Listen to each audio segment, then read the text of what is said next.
Today I will be talking about the Orthodox jurisdictions in Ukraine in the context of the war. And as you probably know, Orthodoxy in Ukraine is represented now by two main jurisdictions. It is the Orthodox Church of Ukraine. I will refer to it as OCU, Orthodox Church of Ukraine. It's a jurisdiction that used to be in the Moscow Patriarchate, and now it's questionable. It's belonging to Moscow Patriarchate, OCU. And the second is the jurisdiction to which I belong to. It is the autocephalous Orthodox Church of Ukraine, OCU, to which I belong to, and the next that was of Moscow Patriarchate, Ukrainian Orthodox Church. You probably might be confused with these two very similar names if you are not very familiar with the Ukrainian situation, but here is the reality of how we live here, Orthodox. We have Orthodox Church of Ukraine, the autocephalous, and Ukrainian Orthodox Church that used to be in Moscow Patriarchate. Some statistics about the churches. OCU church to which I belong to is an autocephalous church. It was created at the Unification Council in St. Sophia Cathedral of Kiev on December 15, 2018. And then on January 6, 2019, Ecumenical Patriarch Bartholomew granted this church the Thomas of Autocephaly, a document that established this church as an autocephalous church, as a sister church in the family of Orthodox churches in the world. In our jurisdiction in OCU, there are now 60 bishops, about 7,700 parishes, and about 4,900 priests. And you may see that quite less priests than parishes, and about 80 monasteries. Before the war, 24.9% of Ukrainians considered themselves members of the OCU, which amounts to 39.8% of Orthodox Ukrainians. Again, 24 Ukrainians in total considered to be members of OCU, and 39.8, about 40% of Ukrainians who consider themselves to be Orthodox. The next jurisdiction, UOC, Ukrainian Orthodox Church. It is a self-governing church under the Moscow Patriarchate.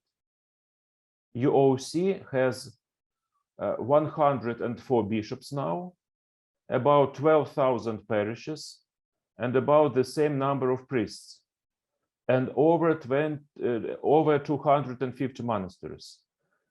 These figures include the territories of Ukraine occupied before the current war. And before the war, 13.3% of Ukrainians identify themselves as members of the UOC, and 21.9% of Orthodox Ukrainians as members of UOC. And to complete the picture, it should be added that 21.9% of respondents, or 36.2% of Orthodox, called themselves just Orthodox. In polls, they put this option to identify itself as just Orthodox, not identifying with either jurisdiction. As you can see, the number of parishes and monasteries was much larger in the UOC of Moscow Patriarchate, but Orthodox Church of Ukraine had far more worshippers. On the other hand, according to the data from the same research, the research was made by Razumkov Center, one of the main sociological research center in Ukraine. According to the data from this research, Ukrainian Orthodox Church of Moscow Patriarchate had twice as many permanent parishioners as Orthodox Church of Ukraine. So in Moscow Patriarchate, twice as many permanent parishioners than in our jurisdiction. That is, I mean, those who participate in liturgy at least once a week. The Russian invasion of Ukraine on February 24th has made a huge difference. According to an Omnibus Info Sapiens poll, 73% of believers in the UOC of Moscow Patriarchate have ceased to identify themselves with this church. As early as March, the number of supporters of the UOC MP for the first time fell to a record low of 4%. At the same time, the percentage of OCU supporters increased to 52%. The survey was conducted even before the data of the atrocities of the Russian invaders near Kiev were published. On May 27, 2022, at a council in Feofania, the Ukrainian Orthodox Church announced that it is breaking all ties with Moscow Patriarchate, but did not proclaim autocephaly. The canonical status of this church today needs to be clarified, and I will discuss this later on. In addition to the two main jurisdictions, the Kiev Patriarchate again exists in Ukraine. This jurisdiction was self-dissolved on the day of the Unification Council in 2018 and fully joined the Orthodox Church of Ukraine. However, in the summer of 2019, Bishop Filaret Denisenko convened a local council at which he announced the revival of the Kiev Patriarchate with himself as Patriarch, and he began to consecrate new bishops. The Orthodox Church of Ukraine, which considers Filaret a bishop with the title of honorary patriarch, called the new consecrations of bishops in the Kiev Patriarchate non-canonical and stated that they would not be recognized by the Orthodox Church of Ukraine. Today, there are 14 bishops in the Kiev Patriarchate, but only a few parishes within the borders of Ukraine. This was some statistics about our churches, our situation. Then I would like you to provide a little background, but because it may be too long, I would skip this part. And if any of you would like to learn more about situation, I can share text of my presentation with Ecumenical Institute, and probably they can share with those who are interested in this. So I will skip this part and I will move to the present situation. What do we have today? It's clear that format of the presentation does not allow dwelling in detail on all the events that took place before and during the formation of the Orthodox Church of Ukraine. But it should be mentioned that in our recent history, in spring 2014, Russia intervened in Ukraine, annexing Crimea, and creating so-called People Republic, in brackets, in commas, in eastern Ukraine. The same year, the former head of Ukrainian Orthodox Church of Moscow Patriarchate, Metropolitan Volodymyr Sabodan, passed away, and Metropolitan Onufry Berezovsky was elected and enthroned to the See of Kiev. The Moscow Patriarchate's authority began to decline even more in Ukraine since the war 8 years ago. In many parishes of Ukrainian Orthodox Church of Moscow Patriarchate, they stopped commemorating Patriarch Kirill. In 2018, the Ecumenical Patriarchate proclaimed restoration of its Kiev Metropolia and accepted the appeals of Ukrainian Autocephalous Orthodox Church and Ukrainian Orthodox Church Kiev Patriarchate, two jurisdictions that was created, restored or created in the beginning of 1990s and was not recognized by any other Orthodox churches in the world until this period, what I'm talking about now. So in 2018, Ecumenical Patriarchate restored hierarchs of Autocephalous Church and of Kiev Patriarchate, restored these hierarchs and clergy as bishops and priests, and it was calling all Orthodox hierarchs in Ukraine to join the Unification Council guided by the representatives of the Ecumenical Throne. Thus, Orthodox Church of Ukraine was created. Today, now, after 4 months of new Russian invasion of Ukraine, we are witnessing new processes in Ukrainian Orthodoxy. For obvious reasons, everything linked with Moscow politics, especially within the church, is strongly rejected by most people. Especially outrageous for Ukrainian believers of all jurisdictions is the behavior of Patriarch Kirill, who has not only not condemned, but actively supported the actions of the Russian army. As early as March 2022, 15 dioceses of the Ukrainian Orthodox Church of Moscow Patriarchate announced that they were no longer commemorating Patriarch Kirill at divine liturgies. At the same time, the process of changing jurisdiction began to intensify significantly. About 500 parishes have moved from the Ukrainian Orthodox Church of Moscow Patriarchate to the Autocephalous Orthodox Church of Ukraine in the past 4 months. For comparison, that is almost as many parishes as moved from the UOC to the OCU in the entire first 3 years after the Tomos. Many cases of transitions to the UOC were called capturing of churches. Unfortunately, in some cases, supporters of the OCU, including representatives of local authorities, really did not disdain the use of force to resolve the issue. Despite the fact that such cases are isolated, they do not contribute to sympathy for the OCU among supporters of the UOC of Moscow Patriarchate. After the war began, the cleric of Sumy Diocese of the Ukrainian Orthodox Church of Moscow Patriarchate, Archimandrite Serafim Pankratov, published reflections on how the UOC of Moscow Patriarchate turned Ukrainian society against itself. This article is a long read, but strong and frank.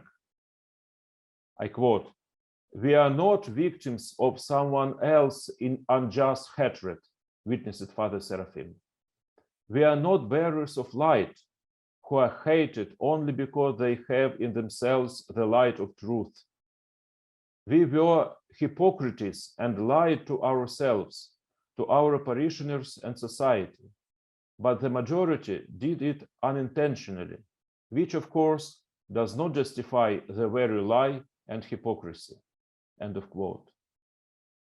The author lists a number of facts that in no way contributed to the sympathy of the Ukrainian society for the UOC. And I will provide you with the list. First, the UOC supported the most destructive force within the country, the system of vertical corruption in civil authorities, whose ugliest manifestation was the Yanukovych regime. Second, the UOC denied obvious facts about the war in Donbass in eastern Ukraine, and actually did nothing to stop it, except for prayers and statements that its flock is on both sides of the conflict. The behavior of the UOC in this conflict was perceived as either a game on the side of Russia, a deliberate lie, or enslavement to Russian propaganda. The third, the UOC propagated political ideas and lost the opportunity to preach to society. Such ideas were promoted primarily in the church-related media and press. These are ideas about the dangers of liberalism and the threat of the West, Slavic unity, and the idea of Russia as the last outpost of orthodoxy. It also discredits the very idea of autocephaly.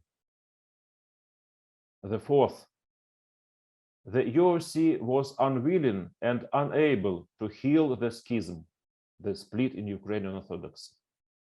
The attitude of the UOC toward the other Ukrainian jurisdictions was as schismatics who had fallen away from the fullness of the church and was either indifferent or aggressive.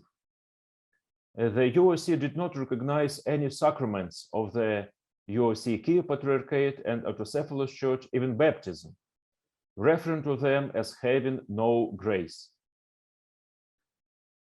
Fifth, the UOC supported the Russian Orthodox Church in its external church policy and thereby committed a grave sin against the fullness of orthodoxy. As examples of this policy, the Russian Orthodox Church at first ignored the 2016 Pan-Orthodox Council on Crete and persuaded some allies to ignore it. In 2019, it completely broke relations with the Ecumenical Patriarchate and with those churches that entered into communion with the Orthodox Church of Ukraine. Then, in 2021, the Moscow Patriarchate created an exarchate in Africa, moving into territory the Alexandrian Orthodox Patriarchate has canonically governed for at least a century. To all of the above, I would add, to all these points mentioned by Father Seraphim, I would add the promoting of Russian identity. It is far from a secret that since the 1990s, in many parishes of the Ukrainian Orthodox Church of Moscow Patriarchate, according to my observations, it's up to 50% before the 2014 Revolution of Dignity. In many media, popular among their parishioners, and in the literature distributed, they have been cultivating and supporting a Russian identity, while the Ukrainian identity was either simply ignored or declared alien or illegal. This is manifested, among other things, in the presence in the Ukrainian Orthodox Church of Moscow Patriarchate parishes of icons of saints associated primarily with Russia as an empire, such as Tsar Nicholas II and Admiral Fyodor Ushakov, whose icon includes the inscription, "These troubles will turn to the glory of Russia." Also, it's in the cult of Matrona of Moscow, for example, in the Russian intonation of the Church Slavonic language, which is why this language of liturgy in Ukraine is perceived by many as Russian, and in naming ancient Rus saints as Russian in liturgical books, for example, Prince Vladimir and Princess Olga. After the election in 2009 of Patriarch Kirill, the infamous doctrine of the Russian world, Ruski Mir, was added to all this. After the start of the active phase of the war, over 400 priests of the Ukrainian Orthodox Church of Moscow Patriarchate signed an open appeal for an international church tribunal over Patriarch Kirill's actions. The appeal was initiated by priest Andriy Pinchuk from the Dnipropetrovsk Diocese of the Ukrainian Orthodox Church. The appeal was sent to the primates of the churches of Constantinople, Alexandria, Antioch, Jerusalem, and Cyprus. The main thing Patriarch Kirill is accused of is supporting the spread of the Russian world doctrine, which became the ideological basis for the invasion of Ukraine. On May 27, the Ukrainian Orthodox Church announced a meeting in Theophania, where they were going to discuss the current situation. It seemed it would be a non-committal event, but Metropolitan Onufry of Kiev, who headed the meeting, suddenly proposed to change its status and to hold a council of the Ukrainian Orthodox Church, the highest authority, with the competency to amend the statute on the administration of the Ukrainian Orthodox Church. Thus, on the same day, in addition to the meetings of the Synod, the Council of Bishops, and the Council of the UOC were held. The main decision on this day was estrangement, if not separation, from the Moscow Patriarchate. According to the official announcement, the Council adopted appropriate additions and amendments to the statute on the administration of the Ukrainian Orthodox Church, testifying to the complete self-sufficiency and independence of the Ukrainian Orthodox Church, end of quote. The dependence of the Ukrainian Orthodox Church of Moscow Patriarchate on the Russian Orthodox Church had been expressed in the following paragraphs of the statute on the administration of the UOC referred to in the announcement. Paragraph 1.3, the UOC is united with the local Orthodox churches through the Russian Orthodox Church. 1.4, the UOC in its administration is guided by the decisions of the Council of Bishops of the Russian Orthodox Church of October 25-27, 1990. It was a council which granted the rights of broad autonomy. 1.5, the UOC is a self-governing part of the Russian Orthodox Church. 2.6, among the duties of the Council of the Ukrainian Church is the preservation of the canonical unity of the Ukrainian Church with the Russian Orthodox Church, and monitoring the implementation of the decisions of the local councils of the Russian Church. Then 3.5, the Council of Bishops of the Ukrainian Church acts on the basis of decisions of the local and bishops' councils of the Russian Orthodox Church. 5.2, the primate of the Ukrainian Church is blessed by His Holiness the Patriarch of Moscow and all Russia. 5.4, the name of the primate of the Ukrainian Orthodox Church is proclaimed during services in all churches and monasteries of the Ukrainian Orthodox Church after the name of His Holiness Patriarch of Moscow and all Russia. 5.7, the primate of the Ukrainian Orthodox Church is a permanent member of the Synod of the Russian Orthodox Church. 5.15, the last.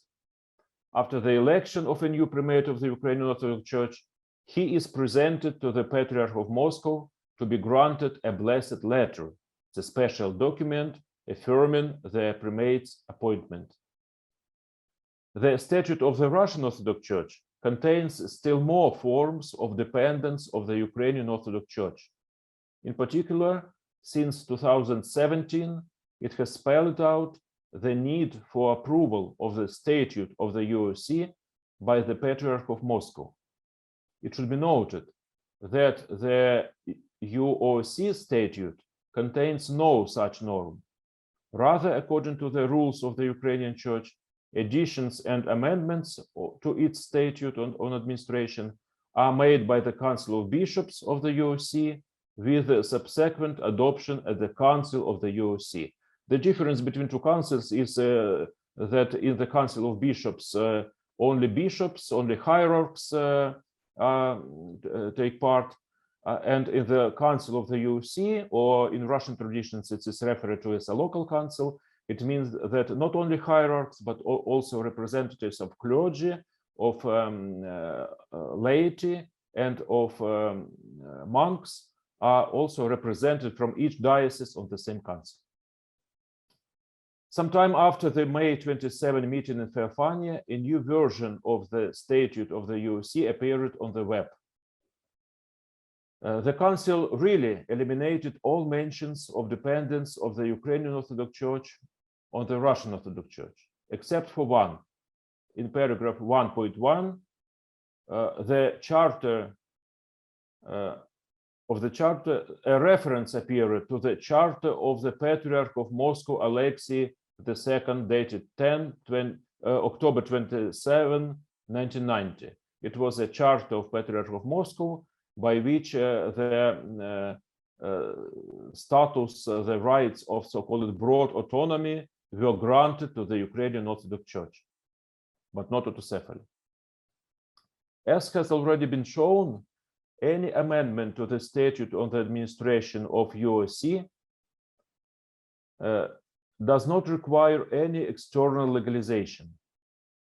But from the point of view of the Russian Orthodox Church, the new version of the statute requires the approval of Patriarch Kirill.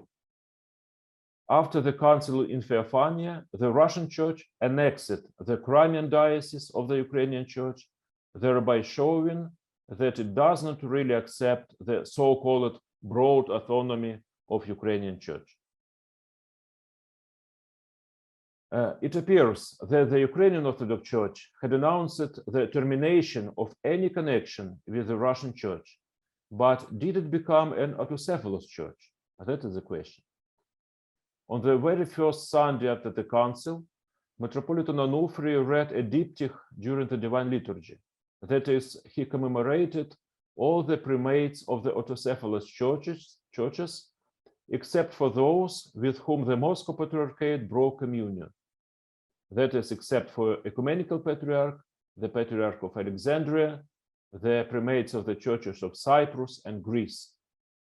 Thus, we can say that the Ukrainian Orthodox Church claims autocephalous status. However, this is happening unilaterally so far. Neither Moscow nor Constantinople has granted autocephaly to the Ukrainian Orthodox Church. Metropolitan Onufry did not send letters of peace to any of the primates.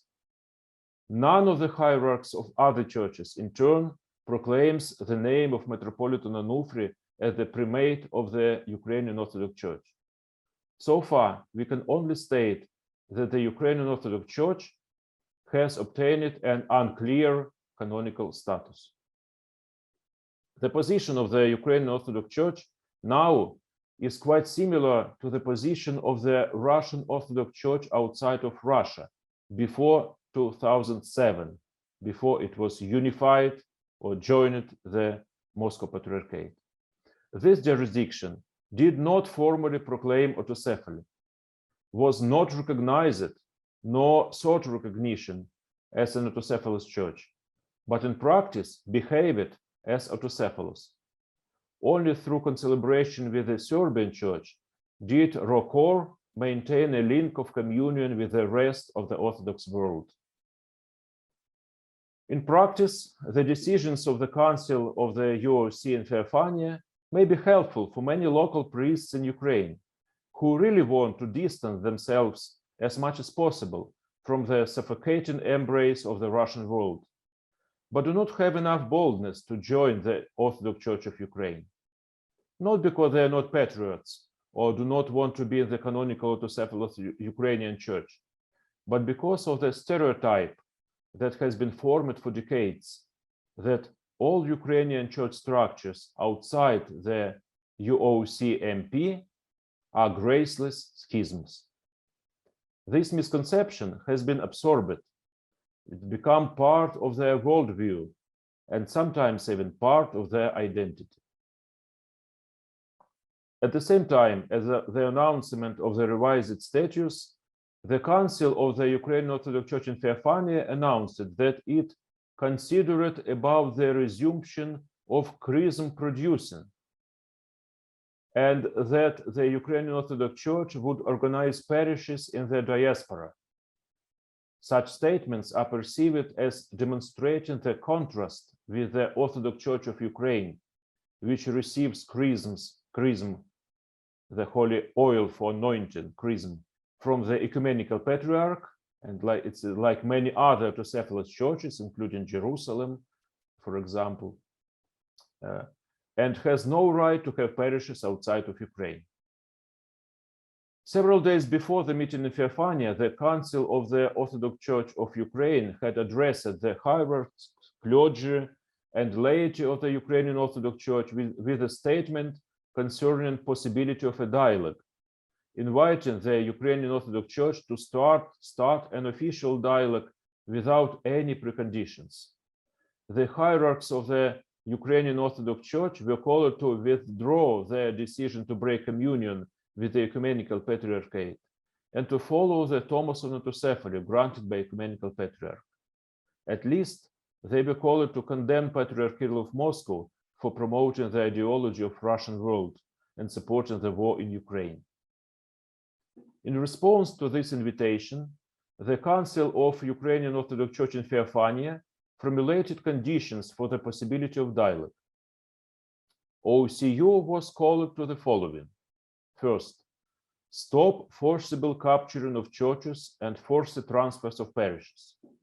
Second, realize that the canonical status of the OCU is actually non-autocephalous and provides for fewer freedoms and opportunities than exist in the Ukrainian Orthodox Church. And the third, resolve the issue of the canonicity of the OCU hierarchy, that is, to restore the apostolic succession of bishops. Can a dialogue start with such claims? That sounds more like as an ultimatum. The considerations regarding principles of dialogue that were expressed several days before Theophania Council by the rector of the Kiev Theological Academy of the UOC, Bishop Sylvester Stoichev, look much more promising. First, the rector noted that a dialogue is always better than no dialogue. In his opinion, the basic principle of dialogue should be mutual respect of the parties. In the statement of the Council of the OCU, Bishop Rector saw an attempt to absorb an opponent. So he saw that Ukrainian Orthodox Church of Ukraine, our autocephalous jurisdiction, would like to absorb our fellow brothers from Moscow Patriarchate in Ukraine. He stressed that there can be no merging of UOC.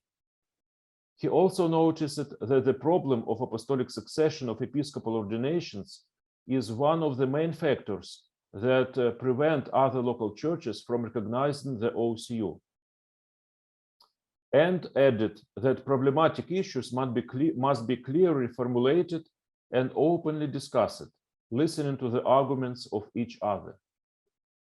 After the Council in Theophania, the Synod of the Orthodox Church of Ukraine stated that it expresses joy and the fundamental agreement on the need for a dialogue, but it added that such a dialogue should begin with no preconditions or ultimatums. The OCU said that they are waiting for specific proposals regarding the first steps of the dialogue and for the appointment of persons responsible for the dialogue from the UOC. At the moment, the practical result of the Council is that the process of the transition of parishes from the UOC to the OCU has slowed down, although it has not stopped. In addition, in about 3 cases, priests who switched from the UOC to the OCU during the war have returned back with repentance. Now I would like to add some remarks about the transfer of parishes, or so-called capturing of churches, as it's seen from my point of view. A parish priest in the Ukrainian Orthodox Church faces a difficult choice. He finds himself between the hierarchy and the people. He has no list of parish members. Typically, all the village is considered to be a religious community. The priest baptizes, does weddings and funerals for everyone who might ask him. In most villages, the church buildings are built by village communities. Therefore, they believe that they have the right to decide to which jurisdiction their church should belong to. While in the Western Ukraine, almost the whole population attends liturgy every Sunday, in other regions, most believers go to church only for the main feasts. And if the priest joins the majority of the village, that is, those who visit in church rarely, then he risks alienating a certain number of regular parishioners who might consider him a traitor and Judas. If he supports the minority, that is, the more regular parishioners, he may be rejected by the village community and left without a significant amount of material support from the people. The minority of regular parishioners often cannot reconcile with the majority, and therefore numerous internal conflicts arise. Often those who are in the minority are supported by the clergy and parishioners of other villages or by some pilgrims who claim to stand up for the faith. As a result, conflicts are increasing and often police or local authorities become involved. Since 2019, in order to keep a priest in the Moscow Patriarchate, considerable money might be offered to him. I know about both lump sum payments and ongoing supports of priests who have remained with the minority of their community in the Ukrainian Orthodox Church of Moscow Patriarchate. The amount of such funds often exceeds what the priest could possibly have from his parish before. Most rural priests can barely make ends meet, and such a proposal is a serious test for them. That is why in some dioceses there are many parishes that join the OCU from the Moscow Patriarchate without priests. And now with the latest events. On July 5th, 2022, on the anniversary of the repose and peace of Metropolitan Volodymyr Sabadan, the first meeting of priests from different jurisdictions took place in St. Sophia of Kiev with the assistance of the State Service of Ukraine for Ethnic Affairs and Freedom of Conscience. The initiative for the meeting came from the signatories of the letter about the Church Tribunal against Patriarch Kirill. I participated in this grassroots initiative. 21 representatives of both UOC and OCU gathered together for a conversation about church unity and agreed to abide by Chatham House rules. Dr. Olena Bogdan, head of the State Service of Ukraine for Freedom of Conscience, moderated the discussion, which lasted for more than 3 hours. It was suggested we speak primarily about what we have in common. It's clear that we have much more in common than what separates us. For example, we share the common faith, as well as theological, liturgical, and canonical traditions. Then we have a common history, but in some points we differ in the assessment of certain events from our history, and we need to work on a common vision of the history. Then we are united in understanding the destructive position of the Moscow Patriarchate, which has supported the war against Ukraine. Then we have many common problems. All of us are graduates of the Russian Orthodox Church. We all feel the lack of education of the clergy and the episcopate. Our churches are characterized by Byzantineness in terms of overemphasis on ritual, various baubles, and attributes of power and authority. We need to study and revive the Kievan tradition, both in liturgy and in church art and architecture, and in the canonical tradition of electing the clergy and the episcopate. It was also articulated that we should give up hostile language in relation to each other. It was also suggested to abandon the shameful and anti-canonical practice of rebaptism of believers who move from the OCU to the UOC. The participating fathers from the Ukrainian Orthodox Church of former Moscow Patriarchate agreed that they personally recognize the sacraments in the OCU. The next step could be an open declaration that the faithful laity can freely visit the churches and participate in the services of both jurisdictions. There are no obstacles to this from OCU side, from my jurisdiction side. We are open to communication, cooperation, and shared prayer. In general, the participating fathers from the UOC left a pleasant impression and a feeling that they really want to be Christ's church in Ukraine. There are a variety of views inside the UOC, from supporters of canonical autocephaly, who for various reasons are not yet ready to join the Orthodox Church of Ukraine, to adherents of the ideology of the Russian world and real collaborators with the invaders. But neither the former nor the latter constitute a majority in this jurisdiction. Since no research has been done on this topic, it remains to use personal observations.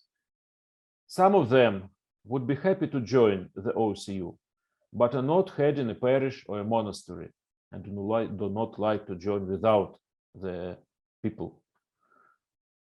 Some are not happy with the way some representatives of the OCU are behaving and therefore take their time. Some consider OCU to politicize it. Some value their own comfort with the UOC and fear that they will be strangers in the OCU. Most will follow the church leaders. Among the Ukrainian Orthodox Church, Metropolitan Onufry enjoys great authority. And if he entered into a dialogue with the Orthodox Church of Ukraine, such a dialogue would have great prospects. Probably I will stop now. I skipped the historical background of our split, of our schism. And now I would like to hear your questions or remarks and discuss or answer your questions. Probably I can return back to the background if you would like to. So please, your questions. Thank you, Reverend Andriy, for your presentation. I just maybe I will ask the first question, because this movement is the movement of the grassroots level, from starting from the ordinary people, from the faithful and priests. But all the priests, especially priests, not so much faithful, but priests are very dependent of their own bishops. And bishops are not very open for the dialogue right now. How are you going to overcome this obstacle? Yes, you're right. We see that bishops are not ready for the dialogue, especially we cannot see the willing for dialogue from the side of the Ukrainian Orthodox Church of former Moscow Patriarchate. I would refer to this church probably in such way, OOC, or former Moscow Patriarchate, to be understood. But as I said you probably before the recording, the church is not only hierarchs. The church includes bishops and lay people and all the fellow brothers and sisters in Christ. And the possibility of our unification, probably not administration unity first, but unification, process of unification, depends on what lay people, what priests or deacons desire. Not only desire, but how they behave, how they consider this, how they relate with each other. Do they have attitude to another jurisdiction as to a church or to a schism? I think this is which depends very much. Thank you. Who else will answer the questions, please?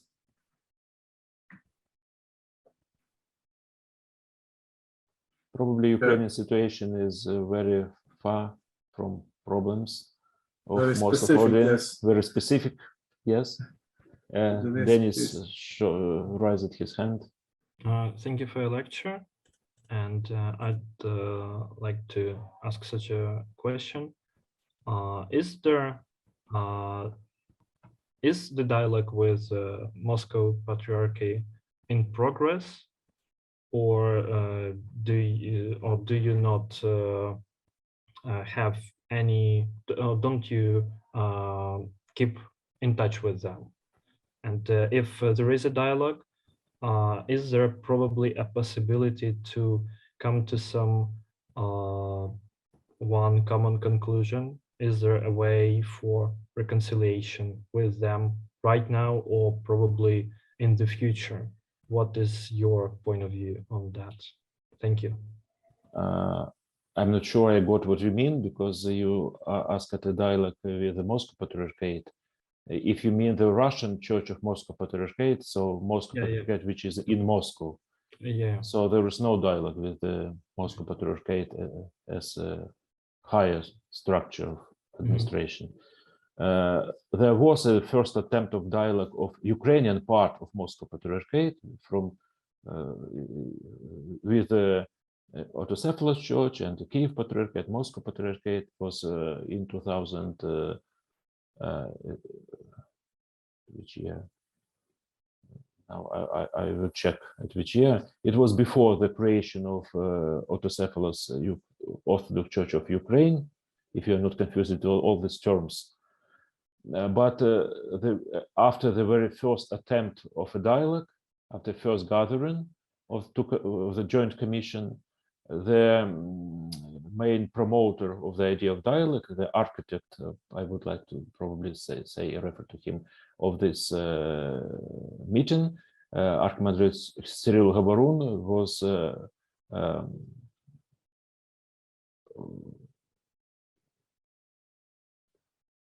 how to say, prevented from making any dialogue. He was called to Moscow to work in another position in the church in Moscow Patriarchate. It was like to prevent him to continue this work dialogue, because it was the schism in Ukraine was very pleasant for both sides, as well as for Moscow and for Patriarch Filaret, for example. It was very nice situation for both sides.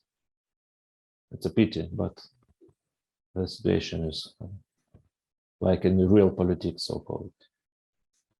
I see. Thank you. Thank you for your answer. It's interesting when in Europe, for example, they seek ecumenical dialogue between Catholics and, for example, Protestants or Lutherans, for example.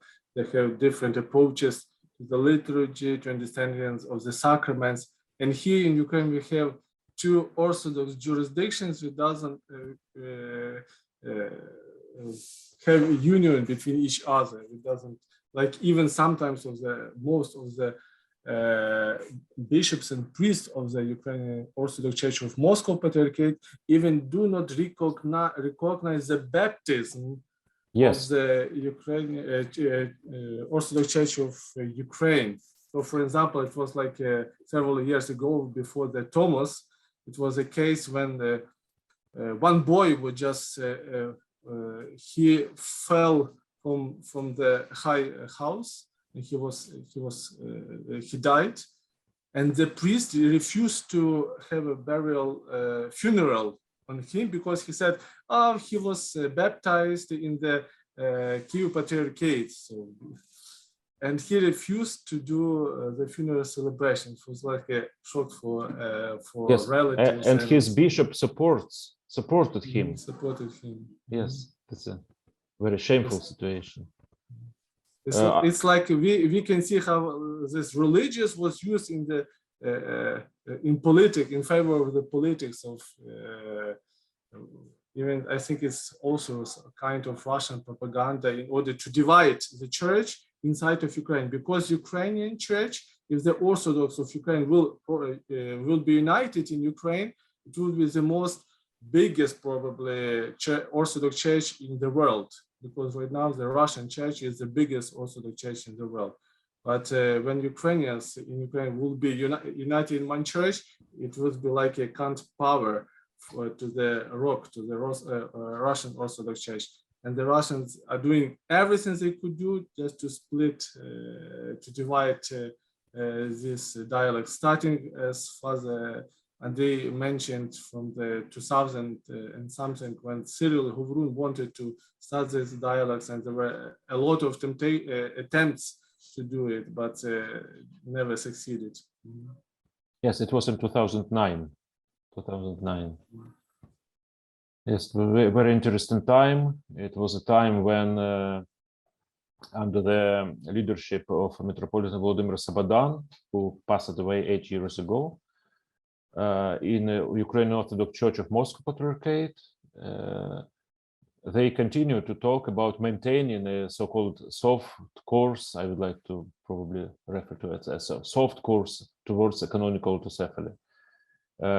So it's what, especially after 2004, so after Orange Revolution, the first Ukrainian democratic revolution, especially due to the nomination of a new generation of administrators of the primate of the Ukrainian Church, Metropolitan Alexander Drabinko, secretary, and the speaker, Archpriest George Kovalenko, and the Department of External Church Relations was headed by Archimandrit Father Cyril Havarun. It's interesting that according to the statute of the Ukrainian Church, it has no right to have any external relation. All the external relations should be made through the Russian Orthodox Church.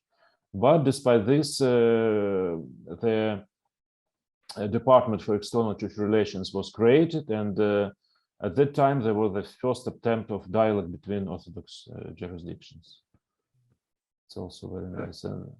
17 years before this passed from the beginning of the schism, and only mutual accusations and reproaches were most often heard, and suddenly it discovered that we can talk with each other without this hatred language of violence. Yeah, the position of the Russian Orthodox Church or the Moscow Church, Orthodox Church of Moscow Patriarchate was taught the Ukrainian Orthodox is you have to like come to us on the knees, you know, you are guilty, and afterwards we could start, we could forgive you. So it's not like an approach to real reconciliation. Father Mark Cesar, please. Yes, thank you for the lecture. Just a clarification on that. So this non-recognition of the baptism, what is the theological background? Is it on the claim of schism? And is it only concerning these who are in Ukraine, or the whole of the Constantinople, all who belong under that? The situation with the recognition or non-recognition of baptism in Ukraine is the following. From the side of Moscow Patriarchate, all other Orthodox jurisdictions that claim it to be non-canonical also are referred to as having no grace and having no sacraments at all. No baptism, no Eucharist, no nothing. And if you are baptized in Kiev Patriarchate before creation of Orthodox Church of Ukraine, it was non-recognized jurisdictions, and now since we have one jurisdiction recognized by Constantinople, and now 4 other churches, including Alexandria, Cyprus, and Greece, and the other Church of Moscow Patriarchate in Ukraine is recognized by all, without exception. We also recognize them as a church, not as a schism, as a non-graceful community, but as a church. But the rejection of baptism from the side of Moscow Patriarchate in Ukraine is uncanonical because it contradicts with the very basic, very principal so-called canonical rule, first canonical rule of Basil the Great, one of the Cappadocian fathers, very important. And Saint Basil the Great, he differ 3 types of so-called split in church, 3 types of divisions. Yes, first is heresy, and heresy is rejecting very basic principles of faith. For example, if someone rejects the divinity of Jesus Christ as Son of God, who rejects Holy Trinity, he is a heretic, or someone who rejects that Christ is fully God and fully human, so also he is a heretic. And so the baptism of those heretics are not accepted by Catholic Church. But the second type of division is what St. Basil is called as a schism. It means division with on some principles that are not such fundamental, like principles of Trinity, not very fundamental dogmatic principles, and the baptisms of those are accepted by Catholic Church according to St. Basil. And the third type is what Basil the Great is referred to as a parasynagogue, like making another gathering. And in this third type, the basis for the division is made only on some principle of authority or administration, not of not for theological reasons. And if they return to the Catholic Church, all their mysteries, all their sacraments should be fully accepted according to Basil the Great. So in Ukraine, we have no theological divisions. The reason for the split in Ukraine is only on the principle of administration, because autocephaly is only principle of self-governing. It's not a theological principle, only principle of administration of the church. So according to Basil the Great, even if in Ukraine there was a schism, but we do not have a real schism, we have only this third type parasynagogue, or another jurisdiction, another administration. There is no reason to reject the baptism of any Orthodox Church in Ukraine.